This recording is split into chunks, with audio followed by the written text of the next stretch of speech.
Hello everyone, আজকে আমি কলেজে গিয়েছিলাম। সকালবেলা 8:30টার মধ্যে রেডি হয়ে আমি তাড়াতাড়ি কলেজে যাওয়ার উদ্দেশ্যে খাওয়া দাওয়া করে বেরিয়ে পড়লাম। আমাকে কলেজে যেতে হলে ফার্স্টে বাসে করে যেতে হয়। আমি আমার হোস্টেল থেকে মেন রোডের দিকে আসলাম, তারপরে বাসে করে আমি কলেজে পৌঁছলাম। আজকে বাসের প্রচুর ভিড় ছিল, তাই কোনো ঠিক নিতে পারিনি। কলেজে ক্লাসে ঢুকলাম, বসেছিলাম। আজকে আমার অনেক নতুন নতুন ফ্রেন্ড হয়েছে। আমরা সবাই মিলে খুব মজা করছিলাম ক্লাসের ফাঁকে।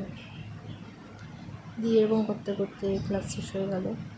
দেন আমি হোস্টেলে আসার জন্য বাস স্ট্যান্ডের দিকে আসলাম বাসে করে। দেন আমি আমার হোস্টেলে চলে আসলাম। Bye, thank you for watching my videos.